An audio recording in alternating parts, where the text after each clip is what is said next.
Hola, buenas tardes. Bueno, mi nombre es Alfonso, soy coordinador de Héroes de Cavite en Madrid. Bienvenidos, muchas gracias por venir. Gracias a CIGIA 28 por dejarnos organizar estas conferencias. Yo siempre no me canso de alabar la labor que hacéis para el barrio como foco cultural y nosotros encantados de estar aquí. Muchas gracias a Ginés por aceptar nuestra invitación. Y voy a hablar brevemente. La mayoría conocéis la asociación, pero nunca está de más recordar que es una asociación cultural sin ánimo de lucro, apolítica, civil y hispanista, ¿no?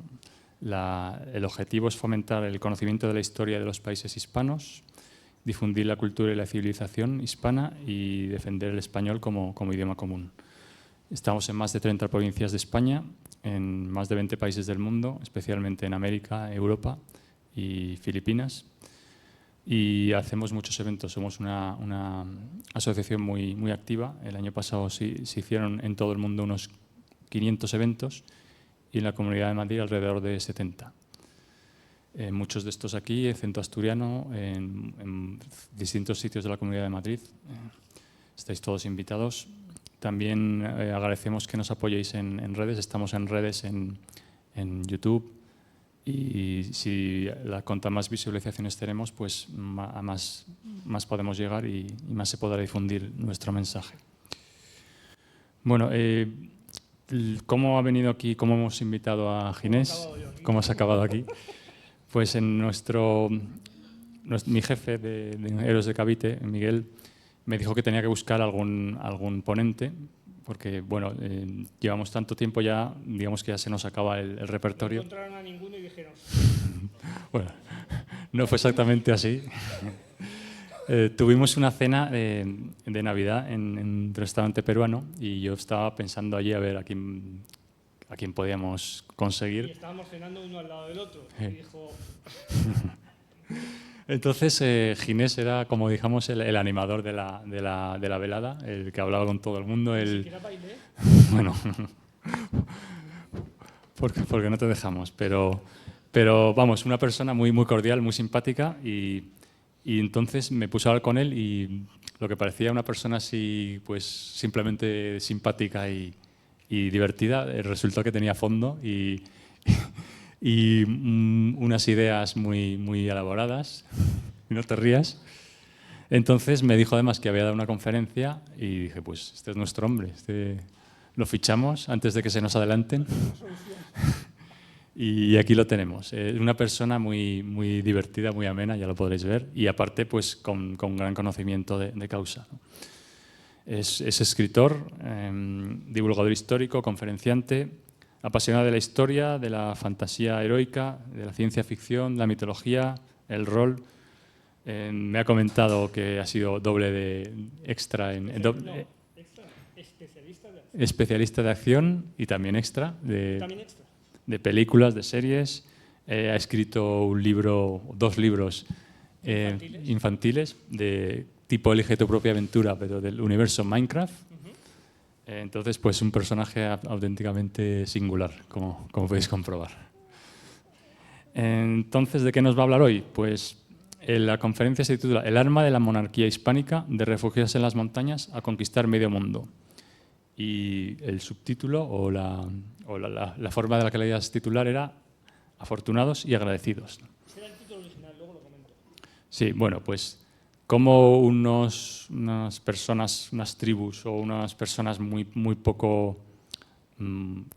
poder, arrinconadas en las montañas de Asturias y de Aragón, consiguieron darle la vuelta al calcetín, no solo ser eliminados, sino reconquistar, seguir y acabar 800 años después conquistando medio mundo. Y también, ¿qué pasó? Y ¿por qué tenemos que estar agradecidos y ser afortunados de ser herederos de ellos? Es lo que nos va a comentar hoy Ginés. Pues cuando quieras, empezamos. Muchas gracias. Hola. Bueno, muchas gracias, Alfonso. Muchas gracias a CIGIA 28 por la invitación, por la oportunidad. Y muchas gracias a Héroes de Cavite, de la que soy miembro, y me ha invitado a daros esta charla hoy aquí. Como ha comentado Alfonso, pues Héroes de Cavite somos una asociación muy activa, hacemos un montón de eventos, este es uno de ellos, así que recordadlo, Héroes de Cavite. Si digo algo inapropiado, desagradable o chocante, la culpa es suya. ¿Vale? La idea ha sido suya, la culpa es suya, claramente. Bueno, dicho lo cual, antes de empezar necesito haceros un par de preguntas. Fáciles. ¿Cuál es la diferencia entre lo bueno y lo perfecto? Entre lo bueno y lo perfecto. Por ejemplo, podemos estar más o menos de acuerdo en que, no sé, Rafael Nadal, ¿vale? Rafa Nadal es uno de los mejores, o quizá el mejor, ¿vale? El mejor deportista español de todos los tiempos. Podría ser, ¿no? ¿Vale? Rafa Nadal, muy bueno, el mejor deportista español de todos los tiempos. Podría ser, ¿no? Sí, habrá gente que esté más o menos de acuerdo. Hay otras posibilidades. Vale, pongamos que Rafa Nadal era el mejor, o es el mejor. Vale, ¿Rafa Nadal es perfecto? ¿Jugaba al tenis perfectamente? ¿Lo hacía todo bien? ¿Ganaba en todas las superficies? ¿Ganó en todas las ocasiones? ¿Nunca cometía errores? Eso que se llaman en tenis errores no forzados, ¿verdad? Nunca cometía errores, no se lesionaba, no hacía nada mal. ¿O cometía errores pero aún así sigue siendo el mejor? ¿Podemos considerar? Sí, ¿verdad? Vale. Cada uno tendréis a lo mejor un equipo de fútbol. No voy a entrar en detalles, ¿vale? Que luego nos picamos. No. Un equipo de fútbol, el que tengáis cada uno. Vuestro equipo de fútbol podéis considerarlo, lo consideraréis el mejor. Para vosotros es el mejor. Pero estoy seguro que si os pregunto uno por uno, todos me diréis, bueno, no es perfecto, mi equipo no es perfecto, no gana siempre, no lo hacen todo bien, hay otros jugadores que quedarían mejor, no estoy tan contento con el entrenador actual, con su recorrido, hubo una época en la que no jugaron bien, qué sé yo, 1000 cosas. Podéis considerarlo el mejor equipo de fútbol, o de baloncesto, o de waterpolo, qué sé yo, lo que sea, pero nunca va a ser perfecto. Hay una diferencia muy importante entre lo mejor y lo perfecto. Y es que dentro de la especie humana no hay nada perfecto. O sea, hay cosas que son mejores que otras, podemos comparar, pero perfección poquita, más bien ninguna. Vale. Quiero que os quedéis con esa idea y la retomaremos al final de la conferencia. Y ahora os quiero comentar otro tema, y es la idea del destino. Esta es un poquito más... La idea del destino y del sentido de las cosas, del sentido de las personas. Todos necesitamos, o al menos que yo sepa, casi todos, vamos a poner casi todos necesitamos sentir que nuestra vida tiene un significado, que tiene un sentido, que vamos hacia alguna parte. Venimos de alguna parte y vamos hacia alguna parte. Esto es común a todos los seres humanos, pero especialmente a los jóvenes. Especialmente para los jóvenes, cuando somos jóvenes, cuando salimos del nido, cuando nos separamos de nuestros padres, cuando empezamos a construir nuestra propia vida, necesitamos creer que nuestra vida tiene sentido, que estamos aquí por algo, que estamos aquí para algo, que vamos a contribuir en algo, que aportamos algo nuevo, algo diferente, que vamos a ser en alguna medida al menos un cambio en el mundo, un cambio en la sociedad, un cambio preferiblemente para bien, ¿no? Todos pensamos que vamos a aportar algo para bien. Y esto es algo que ha impulsado a las culturas, a las sociedades, a las civilizaciones durante toda la historia y ha llevado a que vaya cambiando y vaya evolucionando y vaya ocurriendo todo tipo de sucesos, algunos horribles y algunos gloriosos y magníficos. Voy a poner algún ejemplo de los más llamativos. El famoso Alejandro Magno. Su padre, Filipo II de Macedonia, construyó un gran ejército, construyó un estado, y cuando Alejandro heredó ese ejército y esa construcción estatal, esa sociedad, Él creía firmemente que tenía un destino designado por los dioses. De hecho, se creía hijo de un dios, pero bueno. Él tenía un destino. Él iba a hacer algo glorioso e incomparable. Él iba a cambiar el mundo de una manera que nadie lo había logrado nunca. Cogió las herramientas que le había dejado su padre y lo hizo. En 30 años, pues murió con 33, si no me equivoco, lo hizo. Es probablemente el ejemplo más exagerado, pero hay muchos otros. Napoleón estaba absolutamente convencido de ser un gran, bueno, y lo fue, un gran estratega y un gran militar y un gran dirigente, y provocó grandes cambios. ¿Cómo fueron los cambios que provocaron? ¿Cómo fueron los cambios que provocaron los exploradores que viajaron por el mundo? ¿Cómo fueron los cambios que provocaron los investigadores? Ya digo, los estadistas, los militares, los conquistadores. Provocaron grandes cambios llevados por su necesidad, entre otras cosas, su necesidad de creer que estaban aportando algo. ¿Y esos cambios fueron horribles o fueron magníficos? Por ejemplo, Alejandro Magno, cuando conquistó Media Asia, a ver, hubo batallas, murieron miles de personas, pero miles. Eso fue horrible. Hubo destrucción de ciudades, o sea, arrasó algunas ciudades. Hubo muchas barbaridades, pero todo el mundo se acuerda de él. ¿Fue un cambio glorioso? Sí. ¿Fue algo magnífico? Sí. ¿Fue algo horrible? ¿En qué quedamos? ¿Fue horrible o fue magnífico? ¿O fueron ambas cosas? Probablemente fueron ambas cosas, depende de por dónde lo miremos. ¿Y la monarquía hispánica? Que es el tema del que vamos a hablar hoy. ¿Y la historia de España?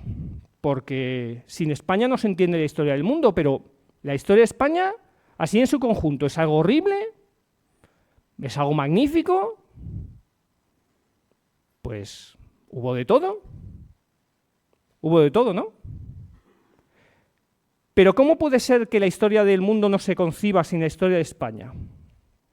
¿A qué debemos que tuviera la historia de España, que España tenga tanta importancia en la historia de la humanidad? Pues, en mi opinión, se debe principalmente a lo peor que le ha ocurrido a ningún pueblo en toda la historia de la humanidad.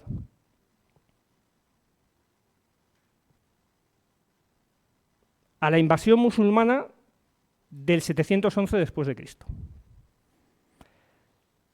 En el 711, un ejército del norte de África entró por el sur de la península, ya conocéis la historia, derrotó al ejército visigodo, mató al rey, lo que quedó del ejército se dispersó y a partir de entonces, en solo 4 años, toda la península ibérica quedó casi completamente conquistada. No quedó resistencia, los pocos nobles que todavía podían organizar algún ejército, algún tipo de resistencia, pactaron con el invasor, se rindieron o huyeron. Quedó todo conquistado en 4 años y ya está, se acabó. Fuera, España, finito. ¿No? Pasamos a... Pues resultó que no.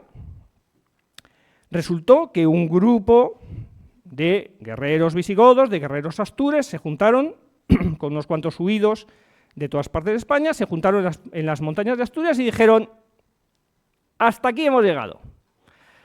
A lo mejor lo dijeron porque ya no había más que mar detrás, quiero decir que estaba el Cantábrico, ya como no fuera nadando ya no podían ir a ninguna parte, pero allí se juntaron, allí se reunieron y dijeron, pusieron pie en pared y dijeron: se acabó, hasta aquí, aquí vamos a resistir y vamos a vencer. Y yo os pregunto, ¿qué esperanza de victoria tenía un guerrero astur, un guerrero visigodo, en el año 720 después de Cristo? ¿Qué esperanza de vencer a los musulmanes y recuperar el reino? Ninguna. No había ninguna esperanza. El reino se había perdido, la mayor parte de los nobles se habían rendido, se habían unido al invasor, habían pasado a formar parte del nuevo Estado, y los invasores tenían ejércitos campando por sus anchas, tanto es así que invadieron Francia, bueno, invadieron lo que ahora es Francia, y siguieron intentando conquistar por allí, que no lo consiguieron, pero eso es otra historia. No tenían ninguna esperanza, ninguna, de vencerle. Pero no en el 720, ni en el 740, sus hijos, ni en el 760, ni en el 800, ni mucho después. Y sin embargo siguieron luchando. Siguieron luchando aunque no había ninguna esperanza de victoria. ¿Por qué? ¿Por qué siguieron luchando si no había ninguna esperanza de victoria? De hecho, la mayoría de los habitantes de Hispania habían decidido que no había ninguna esperanza de victoria y se rindieron, y muchos se unieron al invasor. Y muchos de estos que se unieron al invasor se hicieron musulmanes para solucionar las cosas más rápido. Y hubo un grupo de cerriles que dijeron, no nos rendimos. Siguieron luchando y tuvieron una pequeña primera victoria en Covadonga, derrotaron a algunos ejércitos, hicieron algunos movimientos, reconquistaron un pequeño territorio y siguieron luchando. Pero es que no hubo ninguna experiencia de victoria durante siglos. Durante siglos siguió sin haber ninguna esperanza de victoria. Incluso tan tarde como el siglo XI, el siglo XII, el siglo XIII, seguimos recibiendo invasiones del norte de África y siguió habiendo una posibilidad real de que todo aquello se desmoronara de nuevo y volvieran a meternos en las montañas ahí otra vez. Eso siguió existiendo muchos siglos después y no se rindieron. Pues, como comentaba antes Alfonso, el título original de esta conferencia era Afortunados y agradecidos. Luego me recomendaron ponerle este que es más comprensible. Pero yo lo que quiero transmitiros es que los españoles somos el pueblo más afortunado de la historia. En primer lugar, porque somos los herederos de aquellos tíos que, subidos a las montañas, no se rindieron, aunque no había ninguna esperanza de victoria. Nosotros somos sus herederos y, en consecuencia, somos muy afortunados, quizá los más afortunados. Y, desde luego, ya que es de bien nacido ser agradecido, debemos ser los más agradecidos de todos, porque no se rindieron, porque siguieron luchando cuando no había ninguna esperanza. Ellos creían firmemente en que su modelo de sociedad, en que su sociedad era mejor, que era buena, que era algo por lo que dejarse la vida y por lo que luchar, aunque no hubiera esperanza. Y lucharon y murieron por crear un futuro mejor, en el que, por ejemplo, sus hijas pudieran vestir como les diera la gana.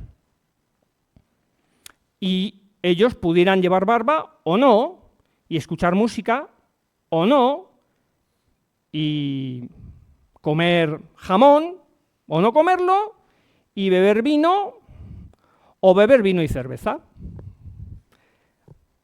Ellos creían que su sociedad era mejor y que merecía la pena morir, luchar, preferiblemente morir no, pero luchar y morir en caso de ser necesario, por mantener aquello. Y nosotros, que somos los herederos de ellos, nosotros somos ese futuro mejor. Nosotros somos ese futuro mejor con el que ellos soñaron y por el que ellos no se rindieron. Y ese es el primer motivo por el que creo que debemos ser los más agradecidos. Y fue así, efectivamente, durante 780 años. Yo creo que voy a viajar un momento al presente. ¿Recordáis la guerra de Ucrania? Que es una desgracia, que va por su cuarto año, ¿no? 4 años de guerra. La famosa Segunda Guerra Mundial, que duró desde el 39 hasta el 45, 6 años. 6 años, 7 años. La Primera Guerra Mundial, 5 o 6 años, pero todos habréis oído hablar de la guerra de los 30 años, por ejemplo, que fue una catástrofe en el centro de Europa, que duró 30 años de guerra. O sea, llevamos 4 años con lo de Ucrania y nos parece un horror. 30 años de guerra. 30 años de guerra. O sea, qué espanto. Arrasó media Europa. La guerra de los 7 años. La guerra de los 100 años. 100 años. O sea, es que se te va la cabeza. La guerra de los 100 años. ¿100 años de guerra? O sea, qué horror. Pues todo eso palidece comparado con 780 años de guerra. que fue con lo que tardamos en recuperar nuestro país. 780 años luchando por recuperar nuestro país.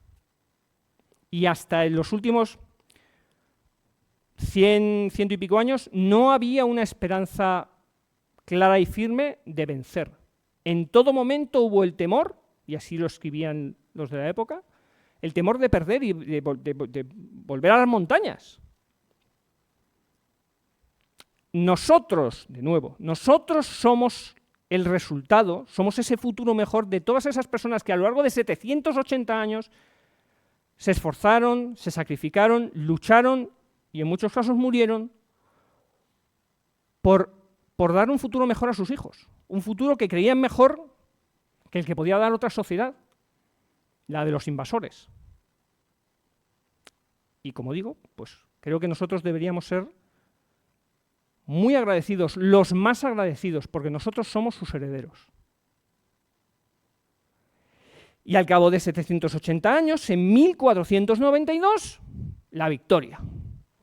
Los reyes católicos conquistan Granada, se vence a los últimos musulmanes, se les expulsa. Victoria. 1492. Uno de los años, sin duda, más importantes de la historia de la humanidad y para muchos, el año más importante de la historia de la humanidad. Por varios motivos y casi todos ellos hispanos. La gramática de Nebrija, la conquista de Granada y el fin de la Reconquista y el descubrimiento de América. Todo el mismo año, macho. O sea, todo ahí apelotonado. Bueno, pues resulta que otro cambio fundamental en la historia de la humanidad fue el descubrimiento de América. Y vosotros diréis, claro, un nuevo continente, y viajaban ahí los barcos, tal, la conquista, no sé qué. Sí. Todo eso es muy importante. Pero no os imagináis realmente, voy a ir un poco más allá en por qué fue un año tan importante y por qué la conquista de América fue tan importante. La conquista de América fue una empresa. O sea, Colón era un empresario que tenía un plan de negocio que se le ofreció a los reyes católicos. A Fernando de Aragón no le interesaba mucho porque Aragón estaba centrado en la expansión por el Mediterráneo, ¿vale? Era en lo que estaban centrados. De hecho, mandamos al ejército castellano, al mando del gran capitán, lo mandaron a Italia a luchar contra los franceses para mantener la expansión de Aragón en Italia. O sea, el ejército castellano en Italia para defender los intereses de Aragón. Bueno, los intereses de España. La única que realmente estaba interesada era Isabel la Católica, porque había pactado, y esto lo cuenta muy bien el libro Colón Emprendedor, había pactado con los portugueses en que no intentarían llegar a Oriente por África. Teníamos un reparto, un pacto. Y por encima de todo, Isabel no quería la guerra con Portugal, no quería enfrentarse a Portugal, quería llevarse bien con Portugal. Entonces no podía llegar a Oriente, ya estaban intentando llegar por el Mediterráneo los aragoneses, no podían bordear África, pues solo quedaba una ruta. Y cuando llegó aquel chalao de Colón, más o menos en 1485, 84, 85, proponiendo un plan para ir hacia el mar, hacia el oeste, dijo, me interesa. Que estuvimos a punto de quedarnos sin la historia, sin el negocio. Estuvimos a esto. A finales de 1491, a Colón se le acabó la paciencia, hizo el petate y dijo, me piro, me largo. Y se largó o sea, ya estaba en camino a ofrecerle el negocio al rey de Francia. ¿Os lo imagináis? El descubrimiento de América por Francia. Es que estuvimos a esto. Pero en el último momento, pues un monje sevillano que conocía a Colón fue detrás de él y dijo, vente, que no, que la reina te va a escuchar, fue a hablar con la reina y dijo, oye, Colón se pira, necesitamos hacer algo, ¿qué podemos ofrecerle? Dale 20.000 maravedíes y que se aguante un poco más, que la guerra está casi terminada. Y eso hicieron, le adelantaron 20.000 maravedíes a Colón. Colón dijo, venga, va, me quedo un poco más, aunque me tenéis hasta las narices, llevo 10 años aquí con el rollo este y no arrancamos. Entonces, por fin, arrancaron, Colón fue a América,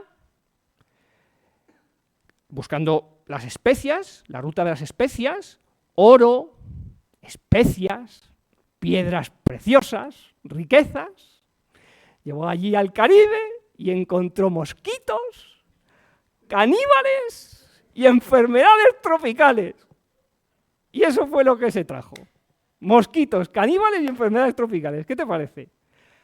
Claro, aquello era una empresa y la Corona lo había financiado. Ahí había una inversión muy importante que había que devolver. O sea, es como te llama tu banco, ¿cómo va lo de tu préstamo? Y Colón, ¿quieres mosquitos, enfermedades tropicales? O...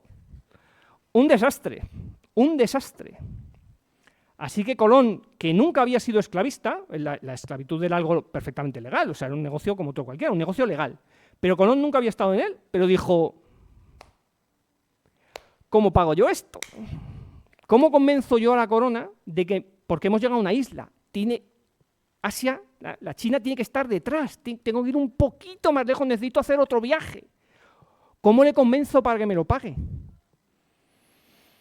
Pues no lo había previsto, pero pues podemos llevarles unos esclavos.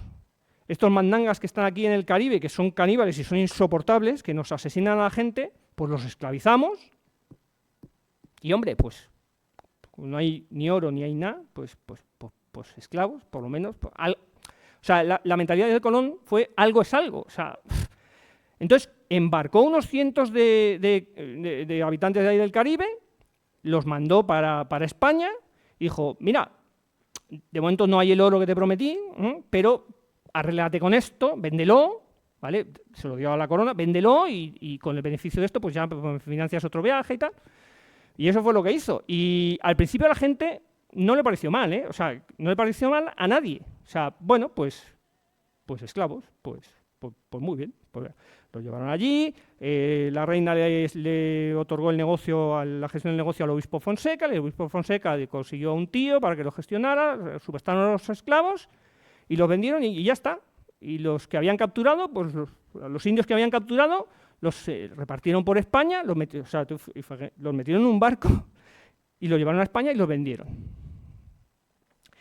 Y entonces fue cuando ocurrió el que probablemente es, si no el acontecimiento más importante de la historia de la humanidad, uno de los más importantes. Fijaos que os he dicho que ya América estaba descubierta. No fue ese el descubrimiento de América, aunque fue un paso imprescindible, no. Fue cuando Isabel I no pudo dormir. Cuando Isabel de Castilla, la reina católica, no podía dormir. No sé exactamente si no podía dormir, pero se le quedó un run run ahí, A ver, hemos descubierto tierras nuevas. Esta gente nunca ha oído hablar de Cristo. Nunca han sido evangelizados, nadie les ha explicado, nadie les ha dado la posibilidad de ser como nosotros. ¿Hemos hecho bien? ¿Hemos hecho bien esclavizando a esta gente? ¿No es como cristianos nuestra primera obligación darles la oportunidad de ser como nosotros? O sea, son como nosotros, pero no son totalmente como nosotros porque no han tenido la oportunidad de recibir a Cristo, de recibir el Evangelio, de recibir el mensaje de Dios. Hemos hecho bien y no podía dormir.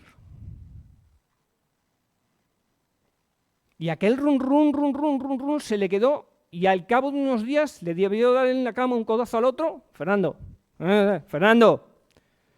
dime.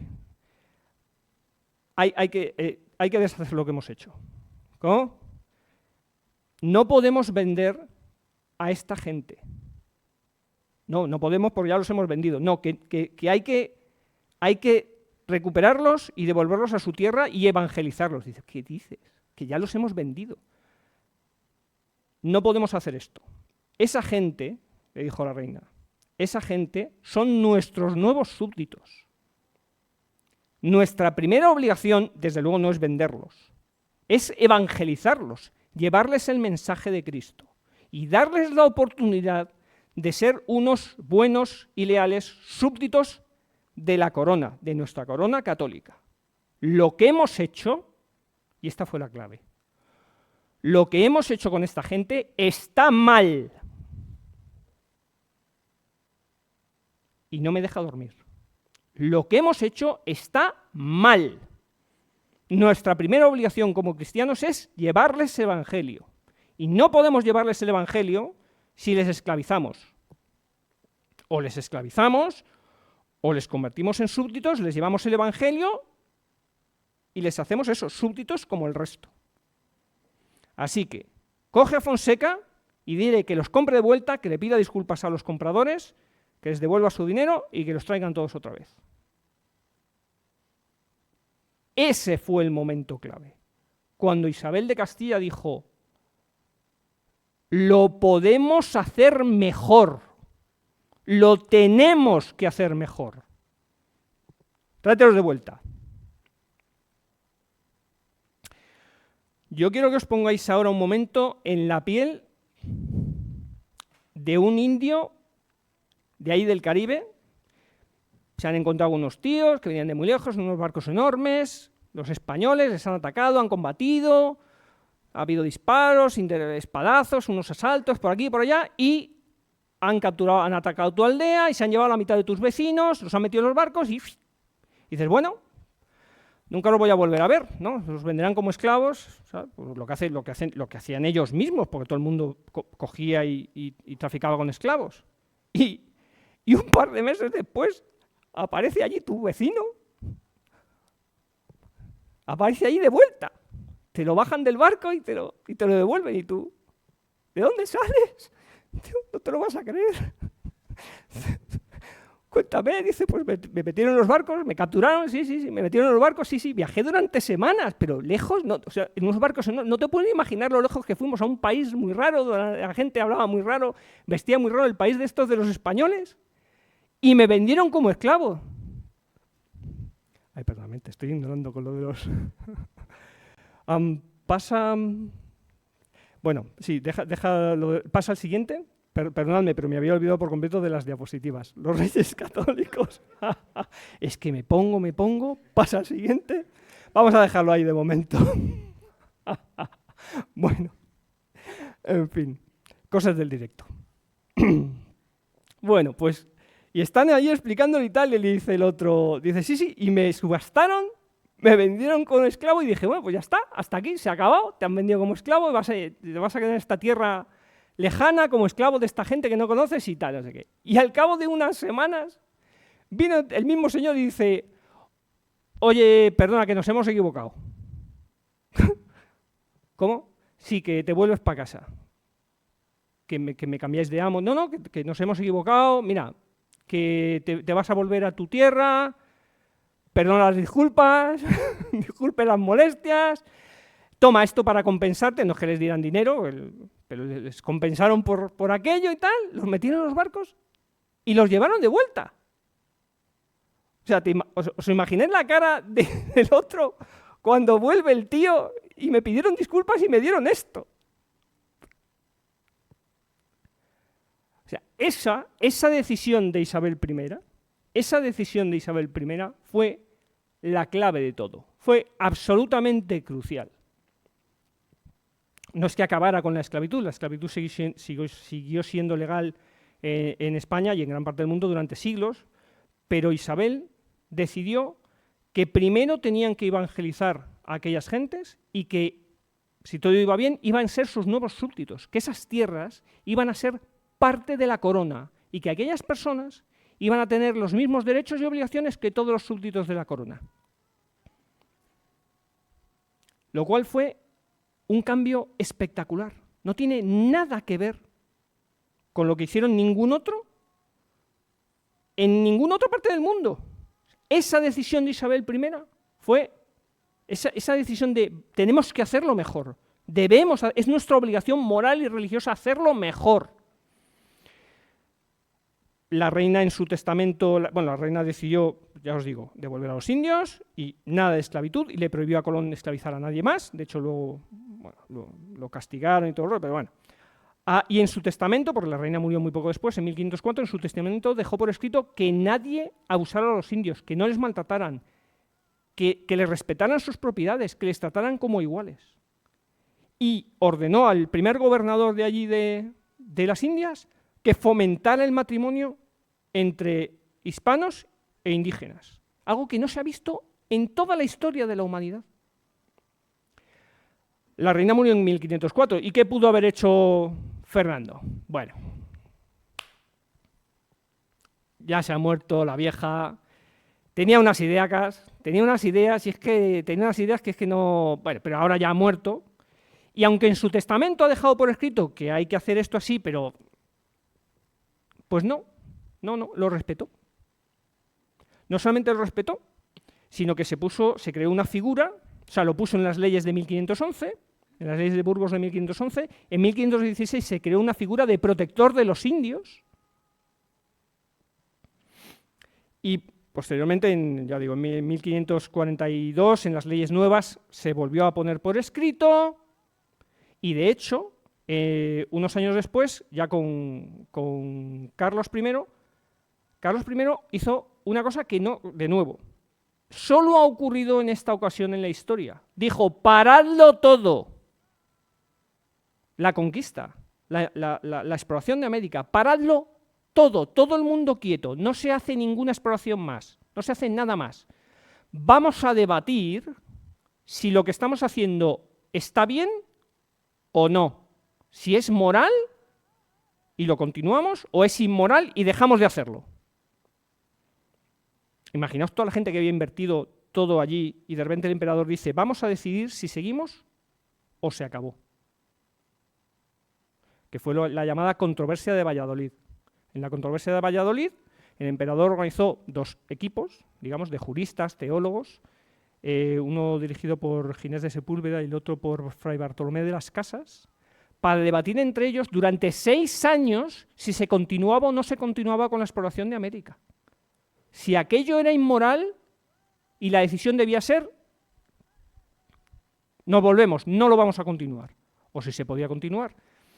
No me voy a enrollar con esto. Después de 6 años no se llegó a una conclusión definitiva, había argumentos más o menos equilibrados a favor y en contra, se llegó a la conclusión de continuar, pero haciendo el máximo esfuerzo por proteger a los nativos y respetar en todo momento sus propiedades y sus vidas. De hecho, se incluyó, por ejemplo, que incluso si los nativos se negaban a convertirse al cristianismo, pues ni siquiera así esa era la excusa para declararle la guerra o robarle las propiedades. O sea, incluso si se intentaba cristianizarlos y se negaban, pues incluso así no se podía ir contra ellos. Solo en caso de que atacaran ellos, que se podía defender. Y ese es otro de los motivos por los que, en mi opinión, somos los más afortunados y debemos ser los más agradecidos. Porque somos los herederos del mayor esfuerzo evangelizador de la historia de la humanidad. Que no tiene comparación y hace que la monarquía hispánica no tenga comparación con ningún otro imperio o gobierno de la historia de la humanidad. Si acaso con el Imperio Romano. Y ni siquiera. Y fue aquella decisión de Isabel. Cuando vienen los españoles y te dicen, después de estas decisiones y tal, te dicen, el que sea, me da igual, Hernán Cortés o el que sea, mira, queremos que os incorporéis, ¿vale? A unos indígenas, a los totonacas, a los tlaxcaltecas, a cualquiera de los otros pueblos. Oye, mira, que queremos que os incorporéis a la corona española. Queremos que os unáis a nosotros, ¿vale? Yo soy su representante, pero queremos que os incorporéis bajo el mandato de la reina, bueno, de Carlos I, del rey que estuviera en ese momento. Y decían los indios, vale, pero ¿en qué condiciones? ¿Cómo pasa a ver? Ya. Vale, sí, déjalo por ahí. ¿Cómo van a ser estas condiciones? ¿En qué condiciones nos vamos a unir a vosotros? Pues igual que nosotros. ¿Cómo que igual? Sí, igual que nosotros. O sea, vosotros y nosotros vamos a tener las mismas obligaciones y derechos, los mismos. Todos vamos a ser súbditos de la corona española. Vuestros nobles van a ser ahora nobles españoles y los demás, pues lo que eran hasta ahora, ¿vale? Os vais a unir a nosotros en las mismas condiciones. Y ese en las mismas condiciones era lo... Pero ¿cómo en las mismas? ¿Cómo en las mismas condiciones? Sí, sí, en las mismas. Esto fue una pieza clave. Una pieza absolutamente clave. Pero más todavía fue cuando añadieron, por ejemplo, a Hernán Cortés. Y los sacrificios humanos se han acabado en este momento. Ese es un requisito imprescindible. No va a haber más sacrificios humanos, ni uno solo. Ni vosotros a los, por ejemplo, ni los tlaxcaltecas a los mexicas, ni los mexicas, los aztecas, a vosotros. Ni uno más. Cero. Se acabó. Nadie va a matar a nadie en nombre de ningún dios.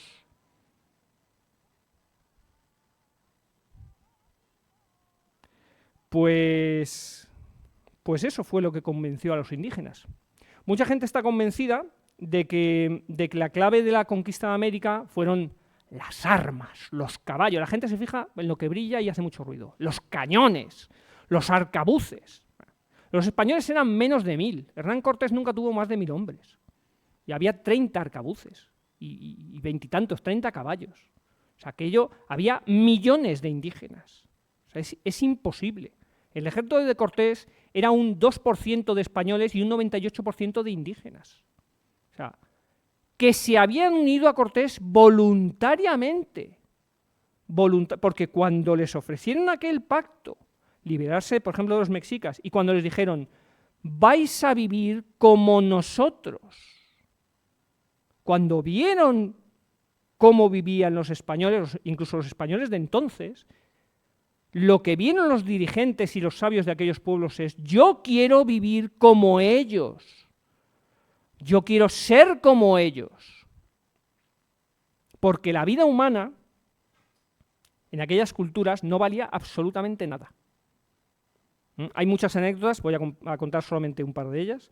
Un soldado de Cortés estaba en la primera visita cuando Cortés entró, invitado por el rey, a Tenochtitlán. Un indígena pues le robó a un soldado español no sé qué cosa de su equipo.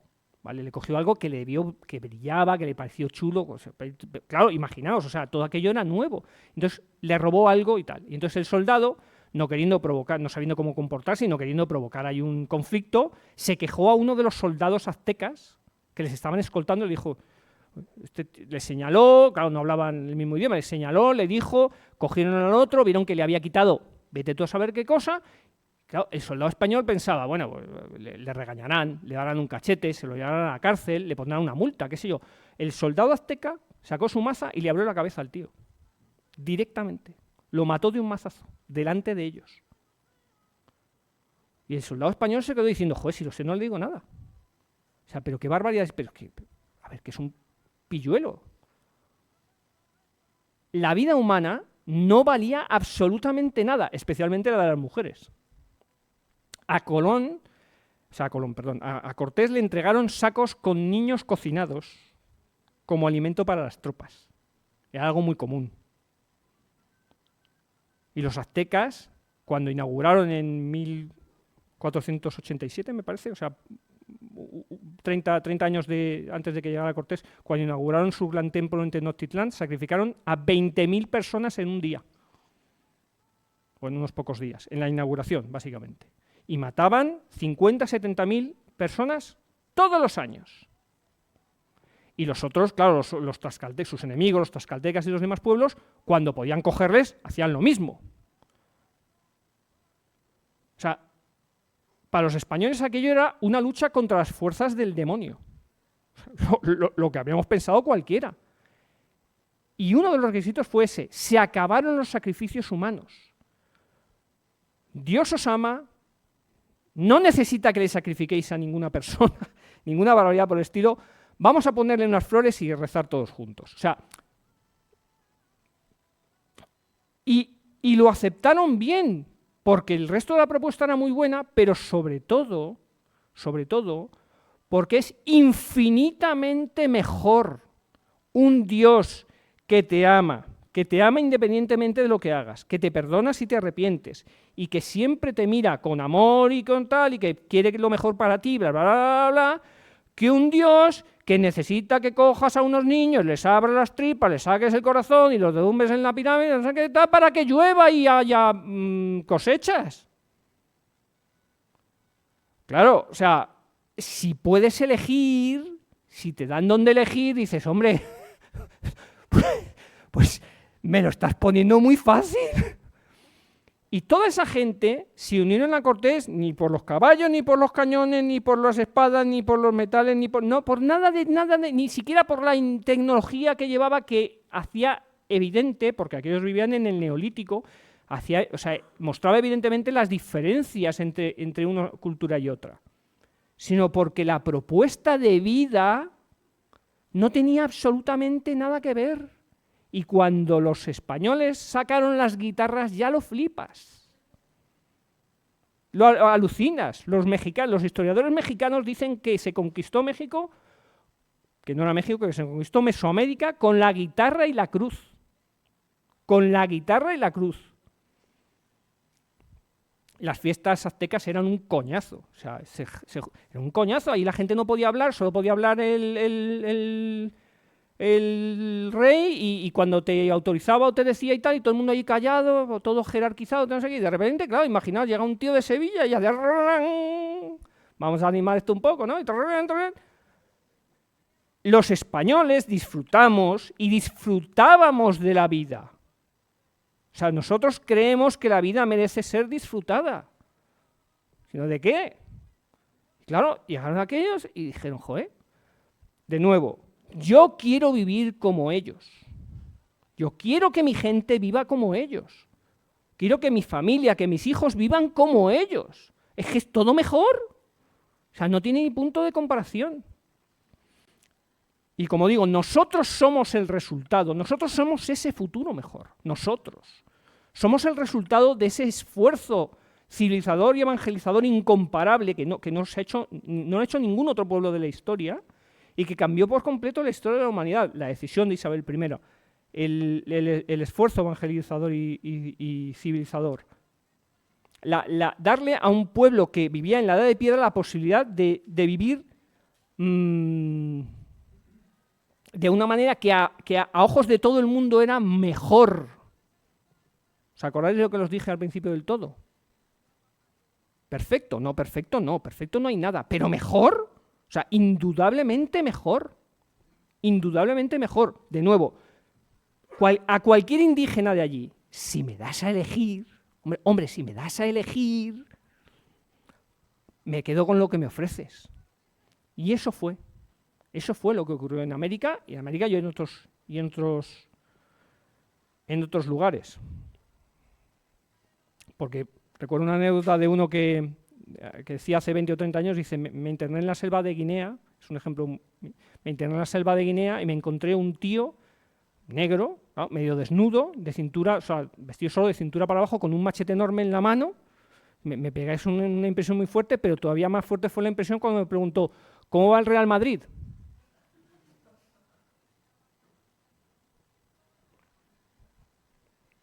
Ahí ya se me quitaron los temores.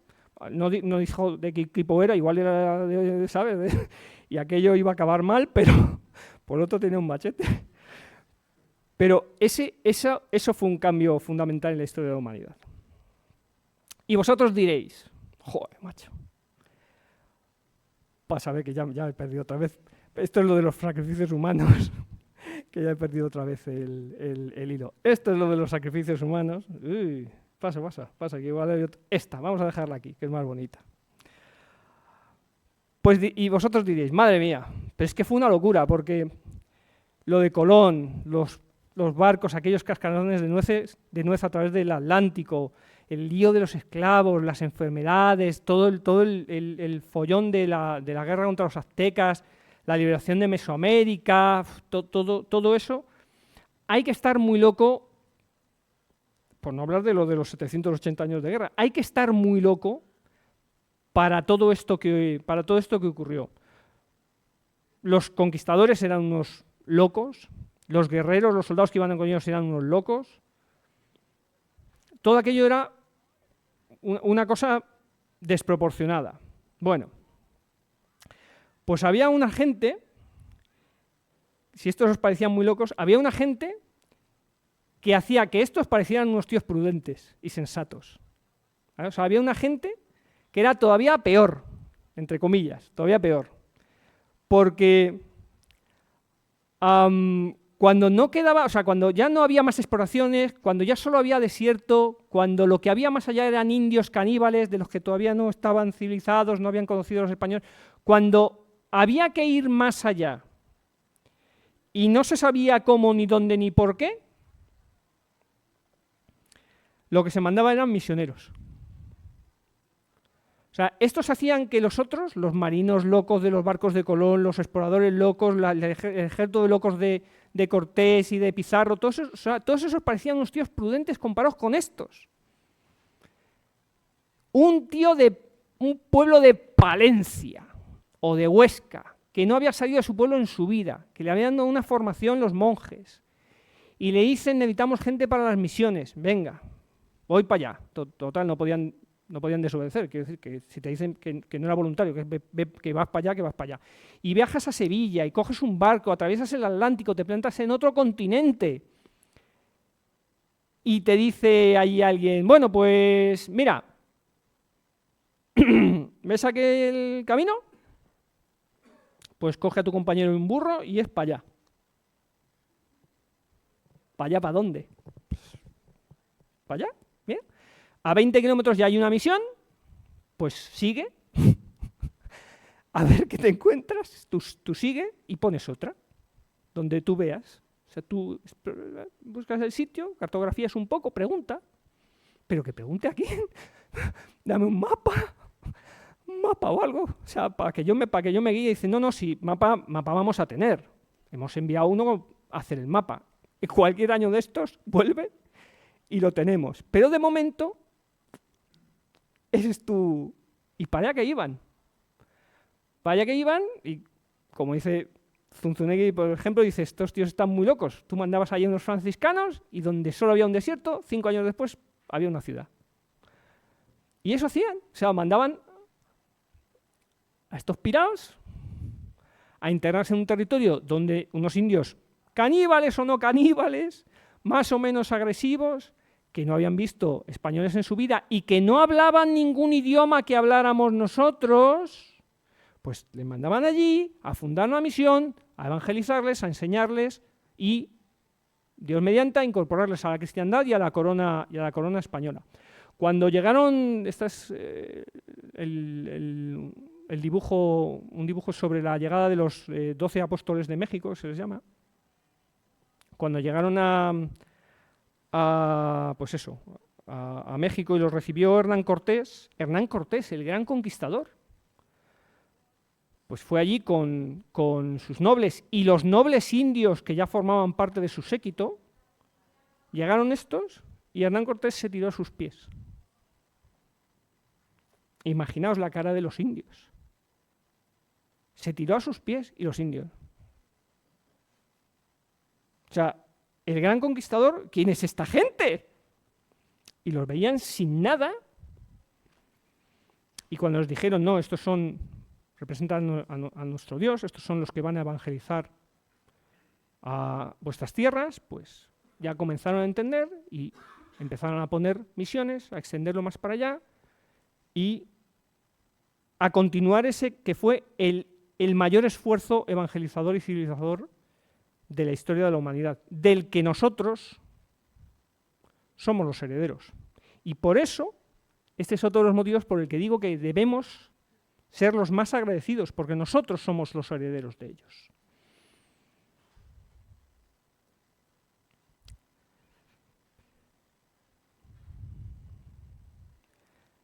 La cuestión que os decía al principio es, la monarquía hispánica fue horrible, hubo cosas horribles, fue gloriosa, hubo cosas gloriosas, fue magnífica, hubo cosas magníficas, fue perfecta,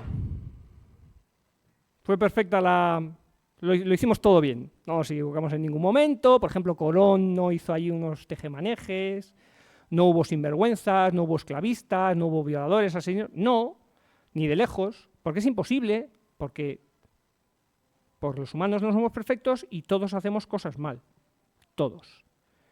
Pero de lo que no cabe la menor duda es que fue la mejor.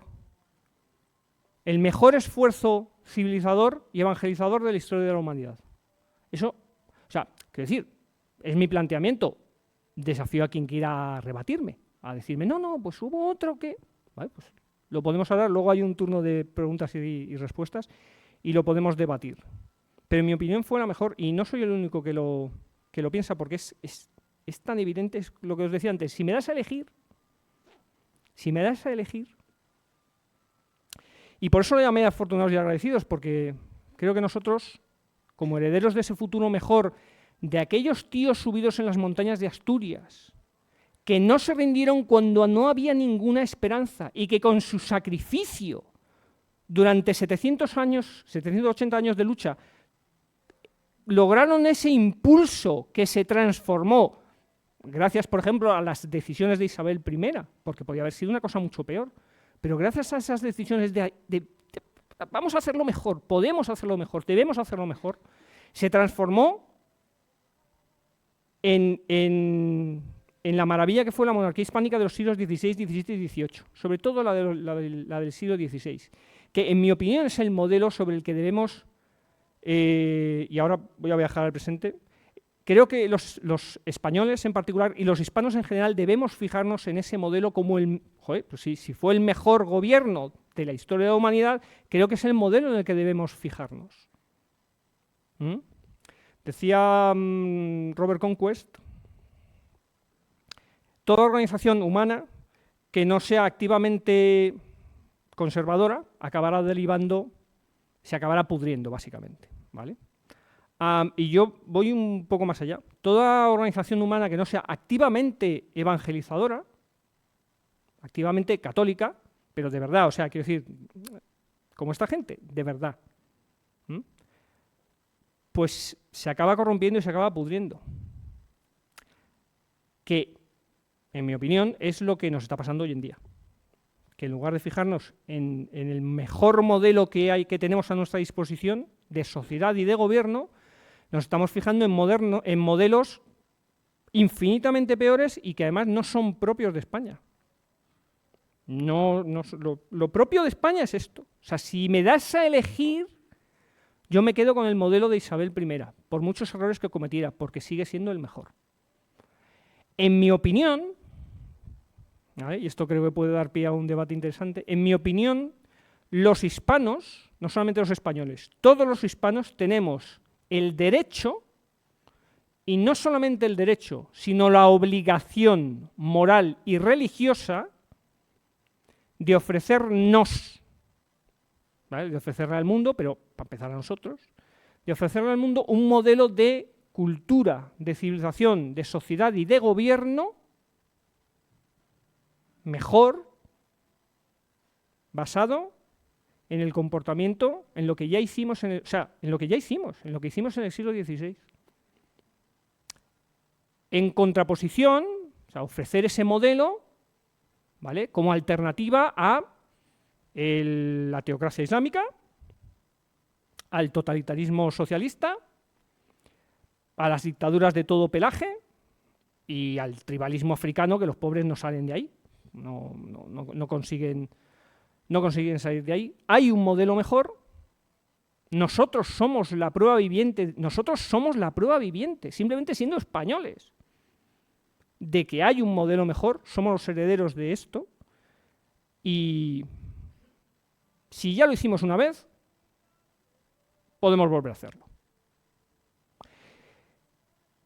Y si aquellos tíos en las montañas de Asturias, en el año 720, no se rindieron, a pesar de que no había ninguna esperanza de victoria, pues en mi opinión, nosotros tampoco tenemos derecho a rendirnos. Y hasta aquí la conferencia. Bueno.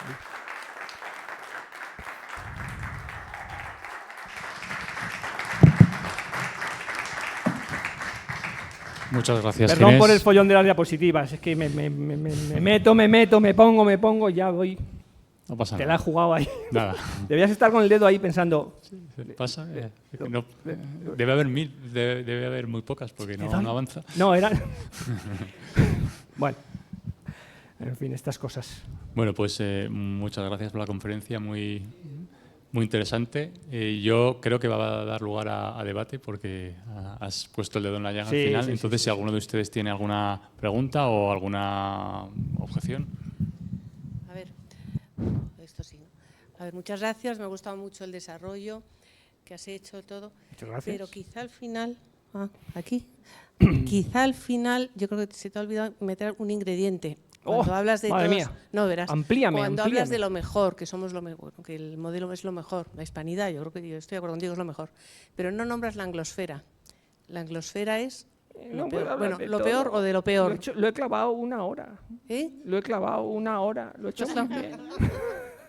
No, pero ¿sabes lo que quiero decir? O sea, que hay otro modelo de Hay otros colonización o de modelos. expansión occidental, Sí. que es sobre todo el anglosajón, que es funesto. O sea, Sí, tú vas es un pasando horror. por ahí donde han ido ellos, pues mete esa cuñita, porque está bien. Pero bueno, muchas gracias, muy bien.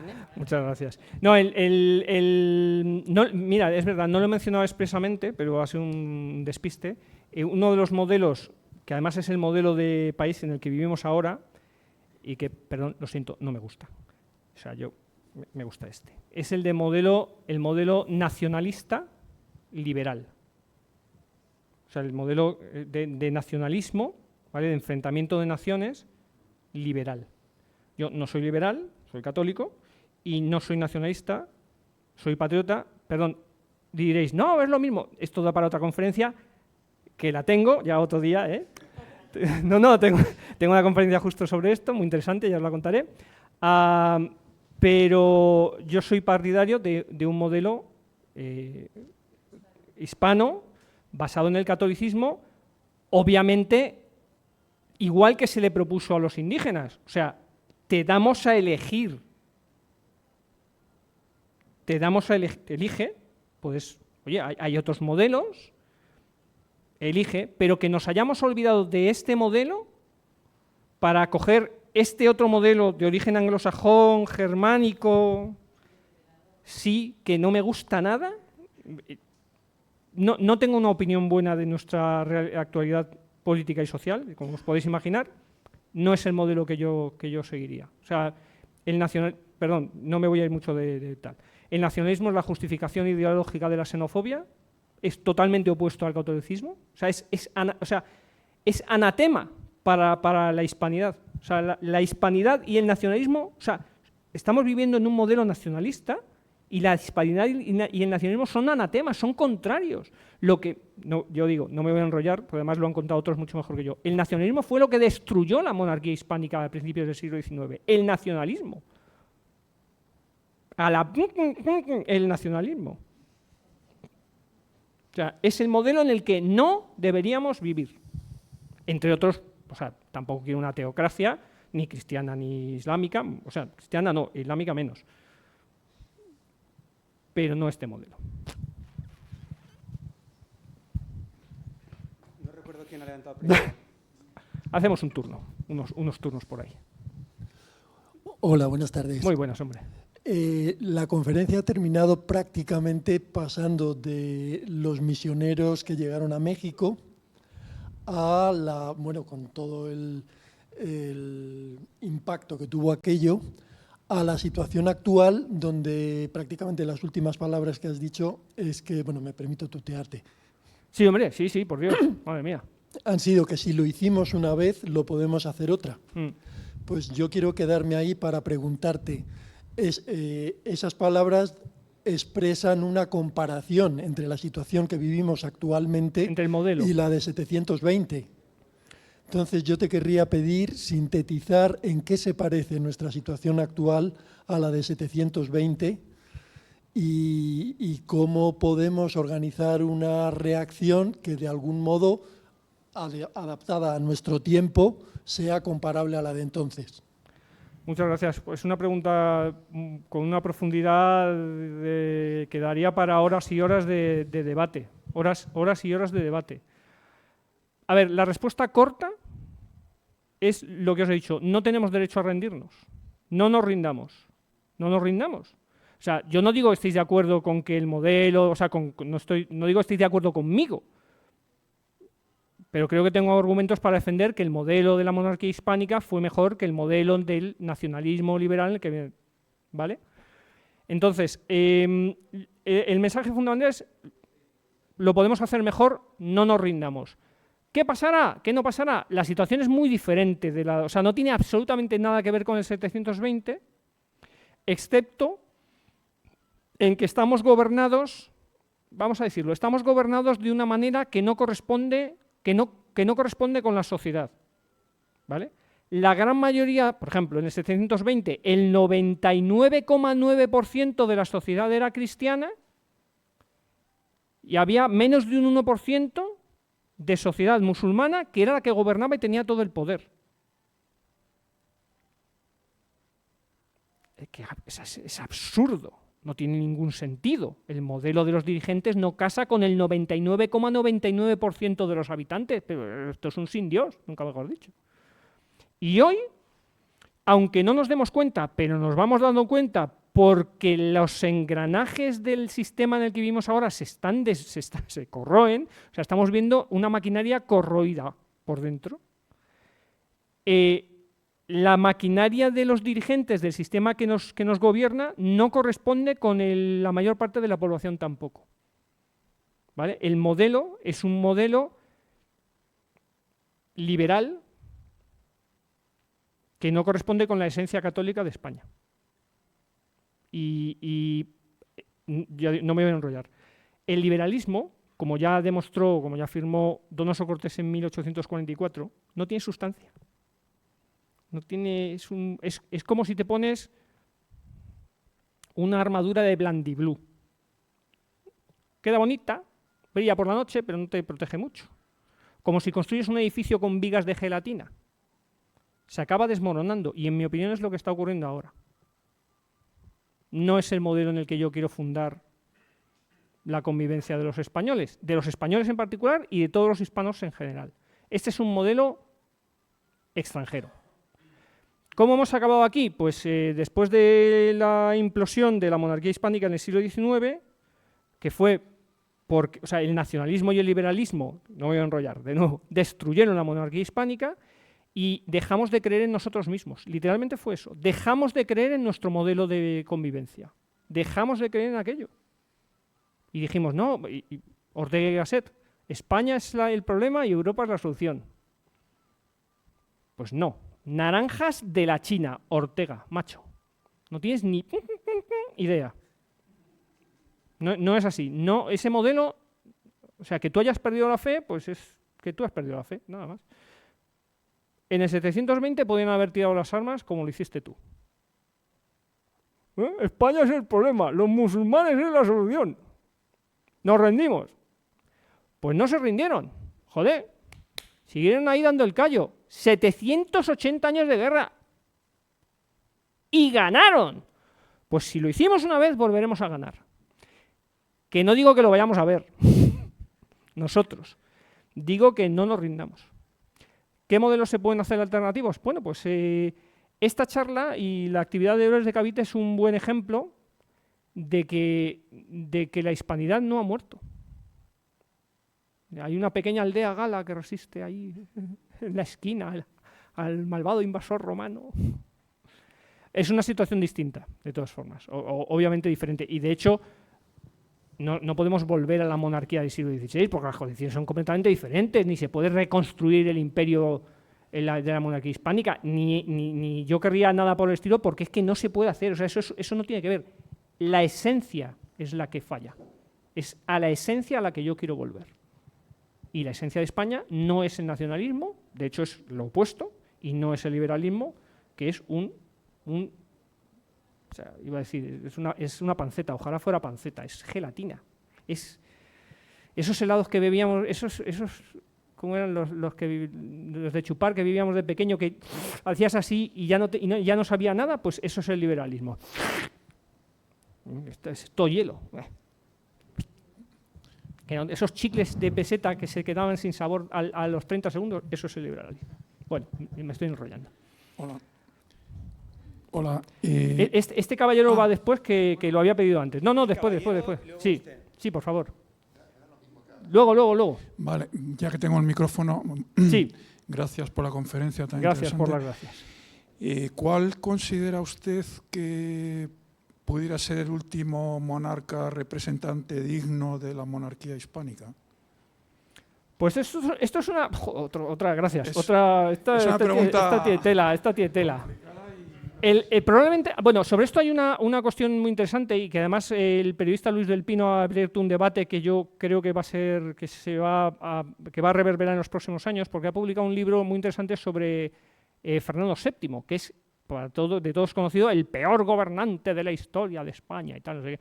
Y él ha publicado un libro muy interesante, Yo el difamado, en el que hace una cierta apología de las decisiones de Fernando VII. No creo que le ponga como un gran rey, pero dice que no fue tan terrible como fue y que el verdaderamente malísimo fue su padre, Carlos IV. El verdadero traidor que nos vendió Napoleón fue Carlos IV. A ver, de nuevo, a mí las figuras históricas me gustan porque me gusta la historia y tal, y me resulta muy interesante este debate. Pero, de nuevo, lo que me interesa es el modelo y no las personas en concreto. Si me quedo con un modelo, me quedo con el modelo de la monarquía hispánica del 16 al 18 y especialmente la del 16. También es cierto que jugaban, o sea, que la del 16 no estaba todavía envenenada con el nacionalismo. Pero también jugamos con ventaja porque no había nacionalismo todavía. O sea, quiero decir que por asociación me gustan más las figuras de esos años. Me gusta Isabel I, me gusta Fernando el Católico, pero jugaban con la ventaja de que era una situación más pura, a lo mejor, menos convulsa.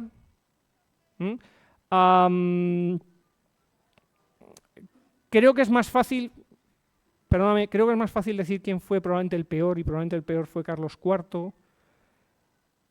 Y Fernando VII creo que no fue tan malo como todos pensamos, pero también creo que es un debate, creo que es un debate interesante el que planteas.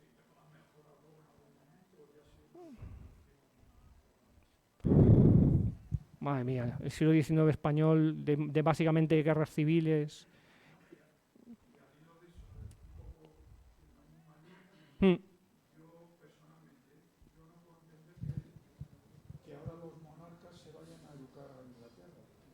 Por ejemplo,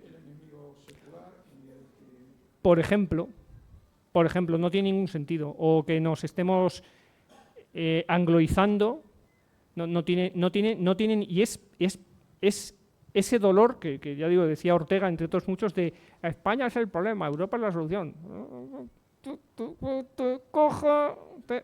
No tiene ningún sentido. Afortunadamente, como digo, esta charla, la actividad de Héroes de Cavite y de muchas otras asociaciones hispanistas, estamos poniendo el pie en pared. Este es el comienzo de algo que no vamos a ver ni usted ni yo cuando acabe, pero, jolín, si tardamos 780 años en reconstruirnos, pues démonos, quiero decir, confiar en que vamos a resurgir, en que vamos a volver. ¿En qué forma? Pues ya veremos. Ya veremos. Sí, muchas gracias. Yo también soy miembro de Héroes de Cavite. Sí, me imagino que como la mayoría de los que estamos aquí. Y bueno, te quería estás en todas las charlas, o sea que te quería hacer una reflexión y darte el título para la próxima. Toma ya. Te lo regalo. ¿Qué, tío? Dame un boli, Alfonso, coño. ¿Qué? No, dos. Bueno, era una broma simplemente. A ver, ahora que nosotros parece que somos los indígenas y aceptamos lo que viene de fuera sin más, porque es mejor o por la razón que sea, ¿por qué? Quizá a lo mejor la próxima sesión podría ser algo así como breve historia de Granada a las pateras que llegan a las costas. ¿Cuáles pueden ser las dos o tres razones? Dos, venga, o una principal para que aceptemos ese buenismo que nos está endemoniando, en mi opinión. A ver, no te puedo responder. No te puedo responder porque la respuesta es inequívocamente política. y me meto en un jardín. Entonces, pero pues yo te agradezco la pregunta, me alegro que me hagas esta pregunta y para contestarte te voy a cantar una bonita canción. No te puedo responder por la respuesta, es que es política. Entonces, vamos a llevarnos bien, vamos a intentar no meternos en jardines. Pero si puedo saltarme la parte política e ir a la esencial, es que hemos dejado de creer en nosotros mismos como sociedad, porque la hemos fundado en modelos que no casan con nosotros, que es que no corresponden con nosotros, no, que es que aquello no, que son extranjerizantes, que nosotros tenemos, que decimos wifi. Parece una tontería, pero decimos wifi. ¿Por qué decimos wifi? Es wifi. Decimos wifi porque nos suena mejor wifi, los españoles decimos wifi, me importa un pito, y decimos rufles, y wifi, y chetos. Y me importa un pito como lo digas tú. Tenemos nuestra propia forma de hacer las cosas. Pero nos hemos olvidado, lo mantenemos para lo cotidiano, que está muy bien, para lo cotidiano y para lo, digamos, lo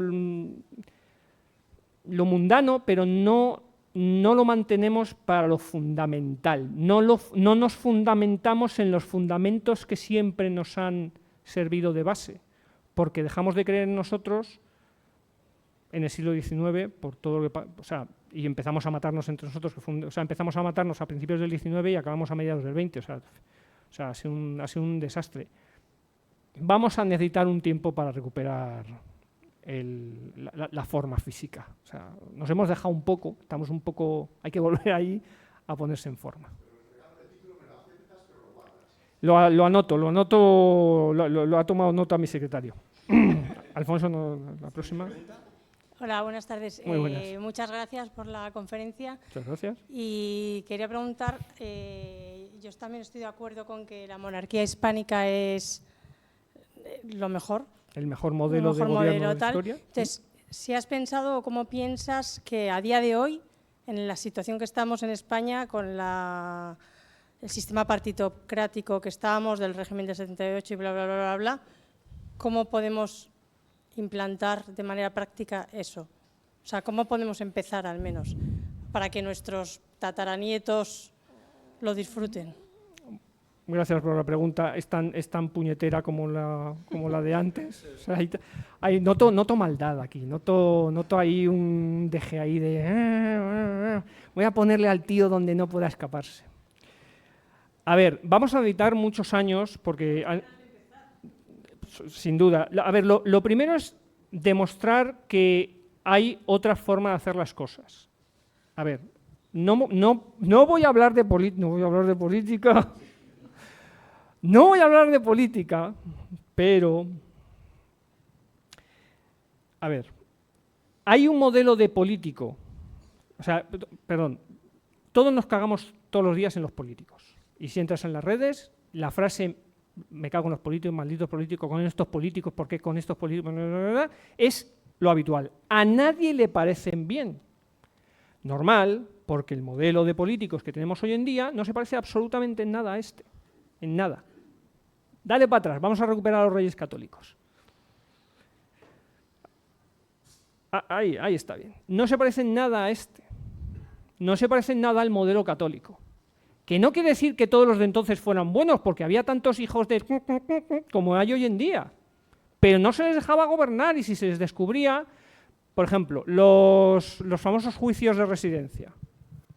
Cuando un gobernante se le asignaba un gobierno a cargo de la corona, al terminar su gobierno y volver, sí o sí tenía lugar un juicio de residencia. No había una alternativa. O sea, el tío que aceptaba el cargo sabía que al terminar iba a tener que pasar por un juicio al que podía acudir cualquier súbdito suyo, cualquier tío que hubiera estado bajo su gobierno, o sea, hasta el último Mindundi podía ir allí y decir, este tío me robó. 7 años me estuvo pagando de menos, que no cobré tal, que no cobré pascual, que me dijo, que me prometió que tendría una casa. Cualquiera podía ir a quejarse de cualquier cosa y no te podías escapar de ninguna de las maneras. Y el rey sentía, con razón, que su legitimidad dependía de que aquel tío, si había cometido algún delito, bueno, tío o tía, ¿vale? Gobernante, si hubiera cometido algún delito, que pagara por aquello, como mínimo que pagara, o sea, que compensara por lo que hubiera hecho mal, y en caso de, a la cárcel y ahí te pudras. Hoy en día eso es impensable. Es todo lo contrario. ¿Cómo estás dudando de mi actividad? ¿Cómo estás siquiera planteando que yo me pueda haber equivocado en dimitir? Dimitir es un nombre ruso. Dimitir es un nombre ruso. El modelo de aquel entonces era muy superior porque, de nuevo, porque era católico. Ministro significa servidor. Ministro significa servidor. Servidor público. Jolín, servidor público. Se entendía que el ministerio, la gobernanza o lo que fuera, era una forma de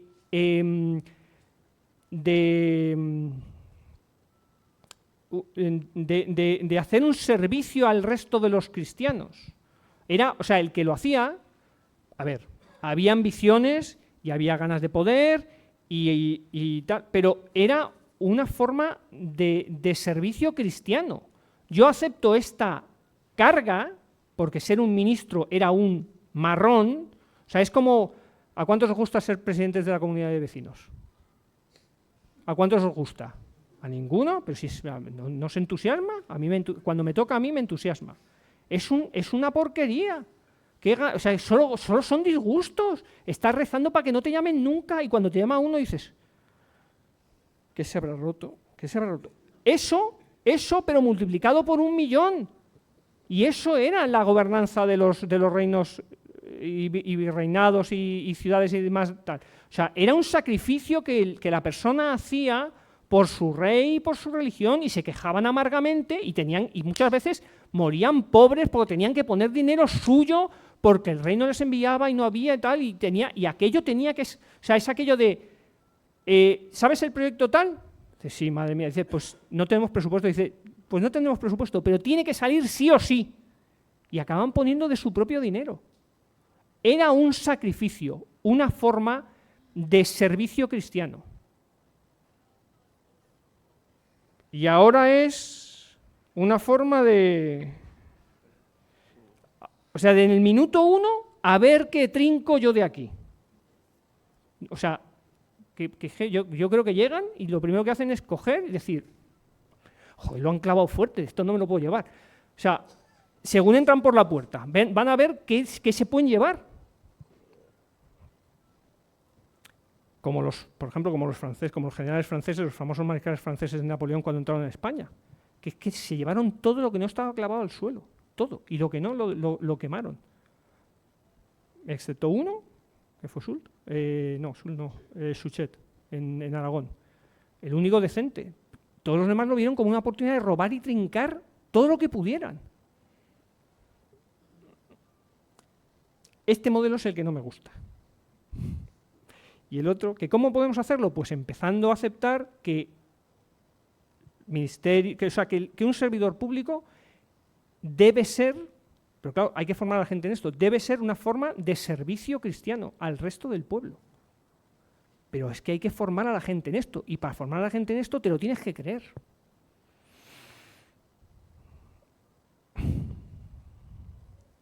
Pero claro, si no crees que sea esto, sino que es todo lo contrario, pues... ¿Quién va? Una pregunta simple. Había dicho que la esencia de España no es ni nacionalista ni liberal. No. Entonces, ¿cuál es? Católica. ¿Y monárquica? Ya está, qué fácil. No, es que me perdí en esa parte de la explicación, entonces por eso me formuló Católica. Me creé la pregunta. Vale, esto... No, dime. No, eso es todo. Joder, qué fácil. Sí. No, bueno, pues mira, ahora me voy a enrollar. Para llevar la contraria. Esta es una discusión que tengo últimamente mucho en redes sociales y con gente y tal, porque es un tema que me apasiona. Y seguro que puedo abrir aquí un melón de la leche. El ser humano es esencialmente religioso. el ser humano es esencialmente religioso, te guste o no te guste. No digo tú, digo en general, que nos guste o no nos guste, el ser humano es esencialmente religioso. No se puede evitar. O sea, no puedes no ser tú mismo, no puedes evitar eso, no se puede evitar. Si no crees en una cosa, vas a acabar creyendo en cualquier otra. Hay un vacío ahí que se tiene que llenar de alguna manera. No, pues me preguntabais todos antes por el modelo y demás y tal. Yo no creo, o sea, creo que es un autoengaño, creo que es una mentira, un autoengaño, el modelo de Estado laico o aconfesional, me da lo mismo.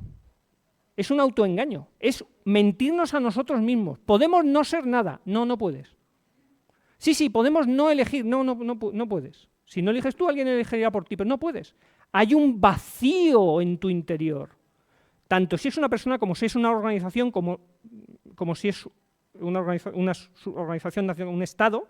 Hay un vacío en tu interior que no tienes fuerza para resistir, o sea, te succiona, tiene que ser llenado con algo. Hay un vacío que tiene que ser llenado con algo, y si no es la religión católica, será otra.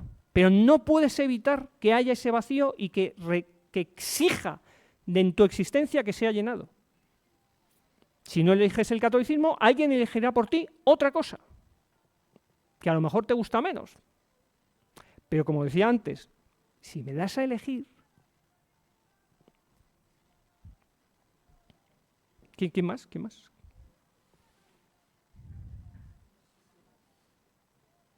No, a Rafa no, que hace preguntas chungas. No.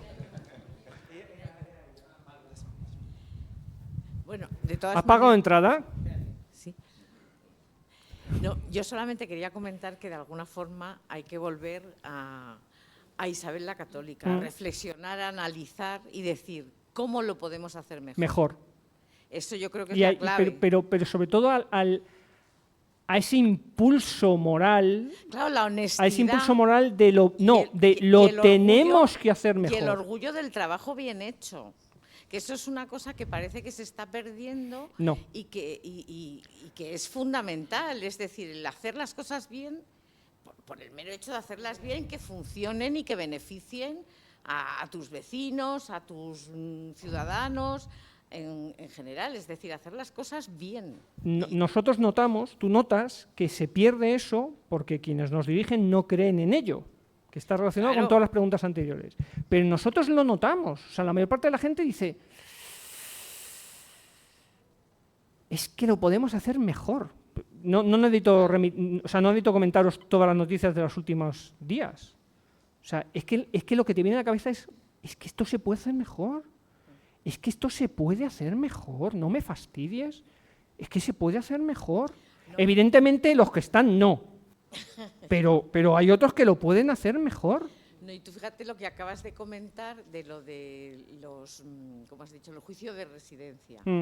Es decir, es que eso ahora es impensable. Y además es que ahora el ciudadano se le están quitando las pocas herramientas que tenía para poder decir, protestar. Entonces cualquier reclamación... No, siempre está el defensor del pueblo. No, y además siempre te dicen que lo han hecho por tu bien. Con lo cual ya... Nos estamos encendiendo y al final va a acabar aquí. Vamos a salir aquí con las orcas y las antorchas.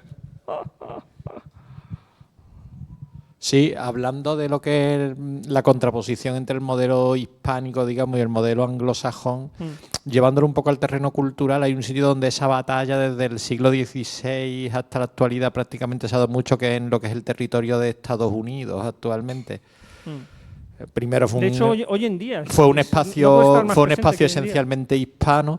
Luego, con la independencia de Estados Unidos y esto, sobre todo en el siglo XIX, pues se impuso el modelo anglosajón con la conquista del oeste y del sur, pero luego con el fenómeno migratorio, sobre todo, y esto, ¿no? Ahora mismo se está dando allí, no es una cosa de eso, pero se está dando desde hace unas décadas una batalla social más bien, ¿no?, encarnizada entre lo que es la hispanosfera, cada vez más, sí, la hispanosfera, digamos, y la minoría, más o menos la mitad de la población WASP, digamos, que se resiste como gato panza arriba, ¿no?, a perder hacen bien, es su esa modelo. hegemonía, ¿no? Y no solo los WASP, ¿no? Ahí entrarían también los de origen alemán, los de origen sueco, ¿no? Los de origen francés, bueno, incluso, ¿no? El modelo anglosajón prevalece. Sí, todo lo que... ¿Cómo crees que acabará esa disputa de largo recorrido que se está dando allí? Porque por un lado cada vez hay más presión migratoria hispana y por otro lado también ese resistirse tanto de esa cultura WASP. Pues mira, a muy largo plazo yo creo que acabará en una mezcolanza más o menos bien entendida. Vale. A mí no me gusta el modelo anglosajón, o sea, es el que no quiero compartir. Pero, por ejemplo, a mí me preocupa mucho más que eso. A mí me preocupa que México sea un país fuertemente nacionalista. México es el país que debería estar liderando el esfuerzo por una nueva unión hispana. Deberían liderarlo ellos. La capital económica y social de la monarquía hispánica no era Madrid, era México. Y ellos deberían liderar el impulso reunificador de la hispanidad. Pero son completamente incapaces porque han abrazado el nacionalismo y son fuertemente nacionalistas. Han copiado el modelo de los Estados Unidos. Iba a decir una grosería. No volverá México al buen camino, a volver a creer en la hispanidad y a hacer lo que tendrían que estar haciendo, que es liderar el esfuerzo por una reunificación. No voy a entrar en detalles geopolíticos de en qué forma se materializará eso, ¿vale? Pero México debería liderarla y están muy lejos de hacerlo, porque han compraron en el siglo XIX el modelo anglosajón, nacionalista y liberal. O sea, una catástrofe. Yo soy partidario de que España le pida perdón a México. Que le pida perdón por no haber luchado lo suficiente para mantenerlos dentro de la monarquía hispánica. Por eso deberíamos pedirles perdón. Debimos luchar más para mantenerlos a nuestro lado, para mantenernos unidos. Debimos luchar más para mantenernos juntos. Por eso, y no por otra cosa, le pediría perdón a México. Y desgraciadamente han caído en las garras del modelo anglosajón. O sea, en cierta forma son el hijo pródigo de la hispanidad. O sea, hay nacionalismo y liberal, o sea, este modelo balcánico, o sea, de balcanización, de ruptura en muchos estados por toda Hispanoamérica, pero el peor de todos es el modelo mexicano. Quieren ser Estados Unidos. De hecho, se llaman como ellos. ¿Pero qué dices? O sea, tendrían que estar orgullosos de que fueron el centro de la hispanidad, ellos fueron el centro de la hispanidad, y tendrían que renegar tendrían que intentar parecerse lo menos posible a Estados Unidos. O sea, que yo no digo, quiero decir, Estados Unidos que tenga su modelo, que me parece muy bien, oye, que cada uno en su casa, cada uno lo que quiera, pero tendrían que oponerse a hacer, o sea, es como nosotros con Francia. Si lo hace Francia, mejor, así de entrada todo lo contrario, luego ya veremos. Pero así de entrada, lo contrario de lo que haga Francia. Pues México tendría que hacer exactamente igual. De entrada, lo que haga Estados Unidos, de entrada, lo contrario. Ya veremos después, pero así de entrada, lo contrario. Pero inevitablemente, inexorablemente, habrá una mezcolanza, lo que pasa es que tardará siglos.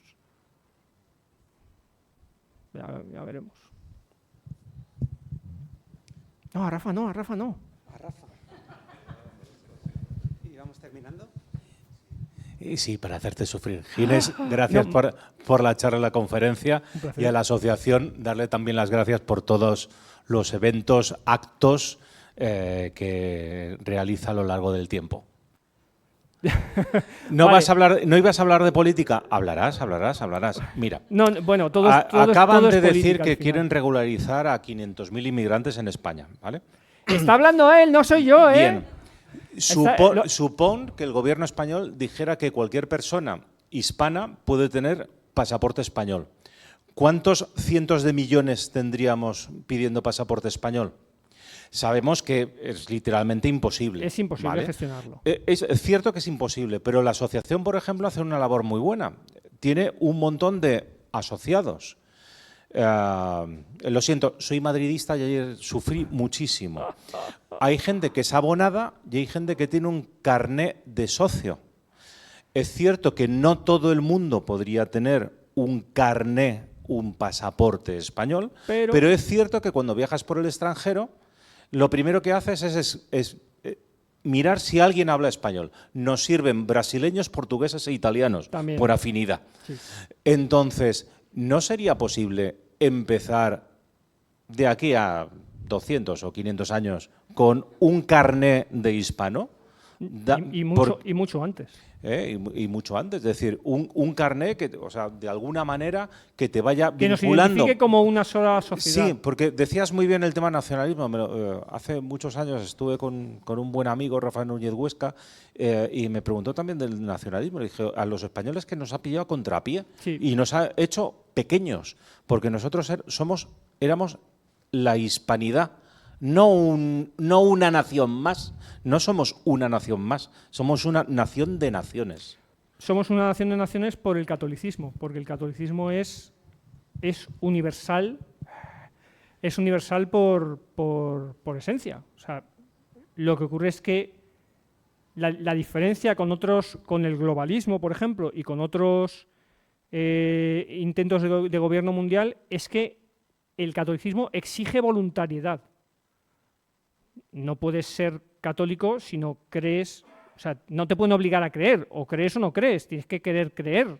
No te pueden, o sea, te pueden obligar a decir que crees y a fingir que crees, pero a un católico eso no le sirve. O crees o no crees. De la misma manera tiene que ser la unión o sea, la reunión de los hispanos tiene que ser voluntaria, y para que sea voluntaria tenemos que hacerlo mejor para que la gente quiera unirse. Hay que ofrecer, por eso digo, hay que ofrecer un modelo mejor. Mira, tenemos este otro modelo para que la gente diga, yo quiero vivir como ellos. Eso es lo que hay que hacer. Ni imposiciones, ni conquistas, ni luchas. Ofrecer un modelo mejor. Demostrar que podemos ofrecer un modelo mejor que el de los nacionalistas liberales, que el de los Estados Unidos, que el de Francia, que el de Gran Bretaña o Alemania y demás y tal, y que otros modelos, pues que el islámico, bueno, no te digo ya que el africano, que como digo, los pobres pues no levantan cabeza, o que las dictaduras asiáticas, con distintos pelajes.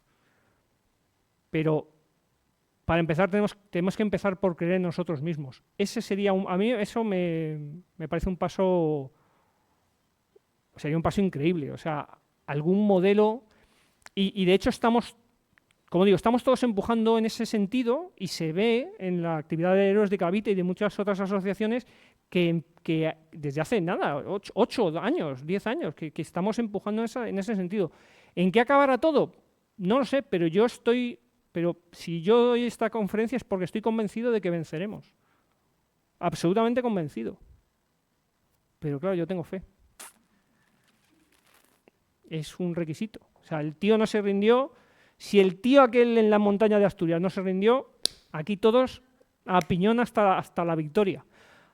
Y ahora un pequeño inciso comercial. Rafa representa la librería Tercios Viejos, ¿vale? No, es que como me has hecho así, digo, no me estoy como... Tercios Viejos, y ha venido a acompañarnos para hacerme preguntas capciosas, comprometidas. También ha traído una serie de libros, sospecho que hartamente interesantes. Es horroroso porque es que todos todos tienen buena pinta y están todos bien editados y son todos magníficos y me los compraría todos. Es un diablillo, parece una buena persona, pero en el fondo está por dentro. Entonces, si os gustan los libros de historia de España y tal, pues ha traído unos cuantos ahí en la puerta para que piquéis. Para que piquéis. No digo que es un tentador, es un diablillo, es la tentación. Así que te gusta la historia y la hispanidad, ¿verdad? Pasa y mira qué tengo en esta mesa. Ese eres tú. ¿Alguno más o nos...? Ya tenemos que ir cerrando. Déjale la última de Filipinas. Gracias. Pues al hilo del primer comentario, al hilo del primer comentario que ha hablado de la anglosfera, parece ser que ellos casi nos conocen mejor que nosotros mismos. O sea, sabían que para vencer había que minar nuestra moral. Correcto. ¿Por qué? Claro, y en Hispanoamérica es que lo han conseguido, salvo ahora que empiezan a surgir algunos, parece que lo han conseguido. Yo recuerdo cuando visitaba a mi familia en el Perú, lo primero me dicen, el oro que os robasteis y no sé qué. Digo, pero por Dios, regístrame, o sea, es que no tengo nada. Y lo mismo vas a México, sí, lo que... Se refieren a Maduro cuando dicen eso. Bueno, no sé, en el Perú no creo, pero en fin. Ha habido que por lo visto tiene guardado más oro del que todo lo que cogemos los españoles en 300 años. Está todo es muy anglófilo, incluso leí una vez un libro de historia que se enseña en el colegio en el Perú y yo dije, Dios mío, o sea, era pues bueno, un lavado de cerebro más que...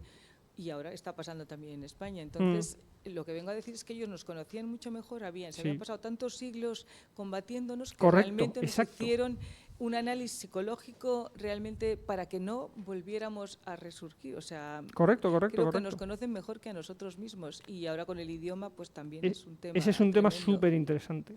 Esto fue a razón del protestantismo. Hay una perdón, esto es un tema fascinante que da para semanas de charlas, semanas. Pero hay una relación directa entre protestantismo, nacionalismo y poder, o sea, y la lucha por el poder. O sea, España, claro, hoy en día nos cuesta asumirlo, pero España fue durante 300 años la primera potencia mundial. No teníamos comparación posible. Había dos potencias mundiales en el mundo, dos, que además se conocían y se respetaban, que eran China y España. Y todos los demás eran una segunda división muy lejana. O sea, no había ni punto de comparación. Durante siglos fuimos el modelo a seguir y el enemigo a batir. Y nos pegábamos con todos a la vez. Con los franceses, con los británicos, con algunos de los italianos, con los holandeses, con los alemanes, con los turcos, con los norteafricanos, con todo el mundo. O sea, España era un titán. Estuvimos a punto de invadir China, o sea, fue un planteamiento serio y tal. Entonces, durante siglos hemos sido admirados, temidos y envidiados. Claro que nos conocen muy bien. Porque es como el tío, como cuando llegas a un tatami de karate y hay un tío ahí que lo gana todo, lleva 300 años ganándolo todo, y dices, joder, yo quiero ser como este y tal. Y cuando consiguieron la palanca para debilitarnos y derribarnos, el liberalismo que trajo el nacionalismo, pues la usaron y están muy ufanos y muy contentos. ¿Qué pasa? Que ahora... Y con esto va a acabar. Ahora, ese liberalismo ha dado pie, como el liberalismo es básicamente, bueno, todos hacemos lo que nos dé la gana mientras no nos hagamos mal unos a otros, ¿vale? Todos aquí, cada uno que haga lo que le dé la gana. Y las consecuencias las estamos viendo ahora, que Gran Bretaña está aproximándose a una guerra civil. Parece mentira. Pero no sabemos cómo va a acabar aquello. Y Estados Unidos, hay una lucha similar, diferente, pero similar, de modelos de sociedad, y nosotros hemos copiado el que no. El que dices, joder, ¿ese? ¿Has copiado ese? ¿Estás gilipollas? O sea, es como si te ponen dos personas en el examen, una derecha y otra izquierda, y copias del tonto. ¿Tienes el otro y el tonto? y copias al tonto y dices, pero, chico, ya que has copiado, y luego te pillan, chico, ya que copias, copia del... Pues no, hemos copiado el modelo que conduce a la guerra civil. Pues yo creo que ya tuvimos bastante con el siglo XIX y el siglo XX, jolines, yo ya no, vamos, si podemos evitar, si me das a elegir, ¿cuánto tardemos en demostrar que el modelo nacionalista liberal no es el mejor y que hay otros modelos mejores y que podemos hacerlo mejor? Pues no tengo ni idea. Probablemente, ya digo, no lo vamos a ver ninguno y vaya usted a saber. La última vez fueron 780 años, a ver si esta vez lo hacemos en la mitad. Sería todo un logro. Muchas gracias a todos. Bueno.